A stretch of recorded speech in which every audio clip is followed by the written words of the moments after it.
Hi guys, I'm going to read Jack and the Baked Beanstalk by Colin Stimpson. Jack lived and worked in an old burger van with his mum and his dog Bella. Their sign read fast food, which was funny because the van's engine had broken down a long time ago and the van had stayed in the same place ever since, parked on the edge of a busy city. Jack and his mum didn't mind. They were proud of their little cafe. They kept the place clean, served tasty food, and always had plenty of happy customers. One winter, the city council decided to build a huge flyover so that more people could get to work even faster. The old road where Jack's cafe stood was to be closed, and soon construction began. At first, things didn't seem different. Jack and his mum were kept busy feeding the builders eggs and sausages, burgers and chips, and lots of cups of tea. But when the flyover was finally complete, they were sad to wave goodbye to them. All day long, traffic sped overhead as people hurried in and out of the city on the new flyover. Now they had such a fast way to travel, no one stopped to visit the old burger van anymore. The new road had swept the customers away. Soon Jack and his mum were down to their last few pennies. "Go to the shop and buy some milk and coffee beans, Jack. Everybody likes a good cup of coffee," said his mum, putting on a brave face. On his way to the shops, Jack met an old man who asked him why he looked so sad. Jack explained about the flyover and his burger van. "I think I can help you," said the old man thoughtfully. "Forget the coffee beans. These are magic baked beans. I wouldn't normally sell them, but you seem like a boy who would know their true worth." Now Jack had read enough fairy tales to know you don't turn down an offer like that. Also, baked beans were his favourite food in the whole world, so he couldn't resist tasting some magic ones. Thanking the man, Jack exchanged his last pennies for the beans and ran home. "You did what?" shouted his mum when Jack showed her the can of beans. "But Mum, they're magic baked beans. The old man promised," argued Jack, realising how silly he sounded. Furious, his mum threw the can out of the window and sent Jack straight to bed without any supper. Early the next morning, Jack woke up to find the room bathed in a curious green light. Strange branches twisted in through the window, and at the end of each shoot dangled a silver can of baked beans. "It's a magic baked beanstalk," Jack whispered to Bella, trying not to wake his mum. "If I remember rightly, there should be heaps of treasure at the top." After hurriedly eating a breakfast of the best baked beans Jack had ever tasted, he crept outside. "Are you ready, Bella?" said Jack, grabbing hold of a long green tendril. "Mum will be worried when she notices we've gone, but if this really is a magic beanstalk, she'll forget about being cross when we bring her back some treasure." Up between the leaves they climbed, high into the sky. Finally Jack and Bella reached the top, just above the clouds.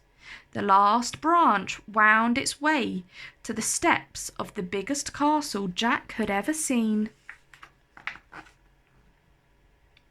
Squeezing under the front door, Jack found himself in an enormous room.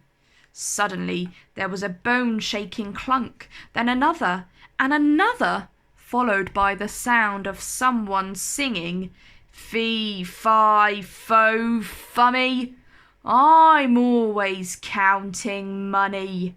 be it silver or be it gold. It'll make me happy, or so I'm told."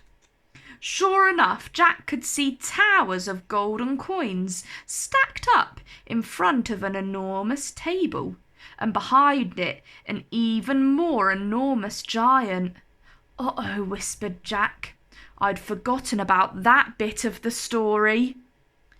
But just as Jack and Bella turned to run, the giant spotted them. A huge hand reached down and scooped Jack and Bella high up into the air, dropping them on his table in front of them.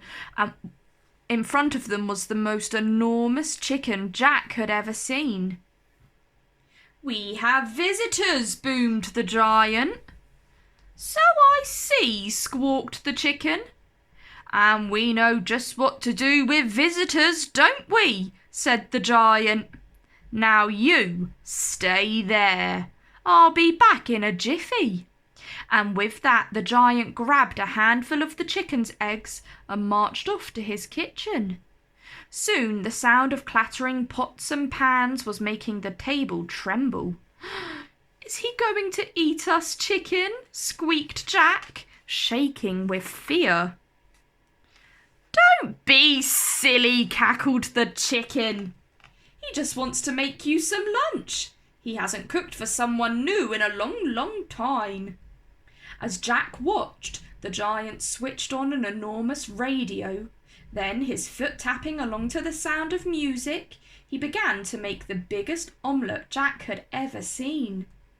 While wonderful smells wafted into the room, the chicken told Jack about life in the castle.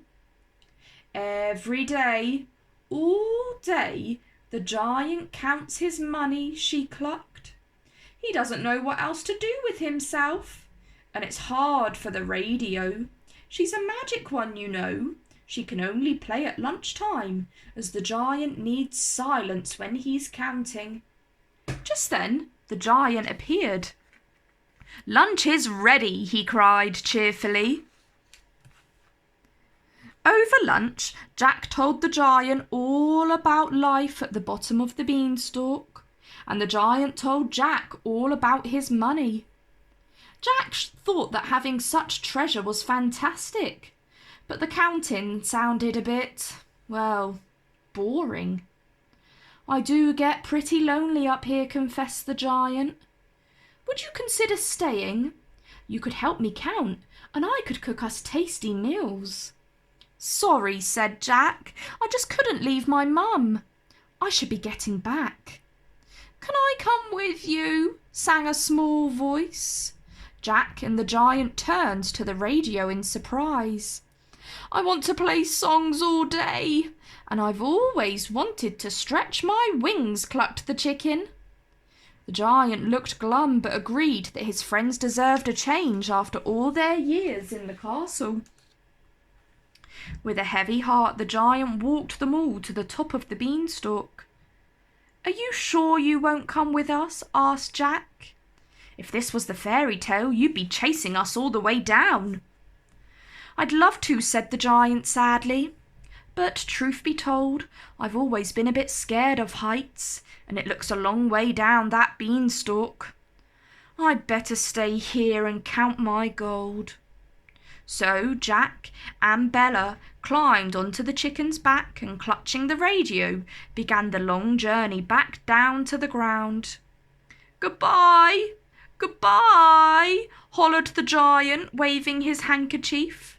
"Do come again soon." But as he leaned out over the top of the beanstalk, trying to catch a last glimpse of his friends, there was suddenly a loud crack. Snap went the beanstalk, and down, down, down fell the giant. Crash, bang, wallop! Right on top of the new flyover.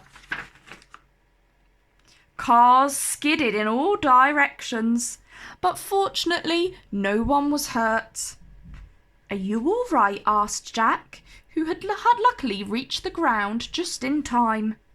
No, said the giant, as an enormous tear splashed on the concrete below, then another, and another. Now the beanstalk's broken. I can't go home, and without my money to count, I've got nothing to do. Whatever will become of me? It isn't that bad, said Jack thoughtfully. At least you're with your friends. And if you tried doing something you enjoy, you might find it more interesting than counting money. And that is the story of how the Baked Beanstalk Cafe became the famous place it is today. It's much bigger than the old place in almost every way. If you're ever passing, I suggest you call in. You can say hello to the giant chicken or listen to the jumbo radio that plays fantastic music all day. The baked beans and eggs are always free, and to top it all, they have a very, very famous cook. The end. If you enjoyed that story, like down below and subscribe to my channel for more.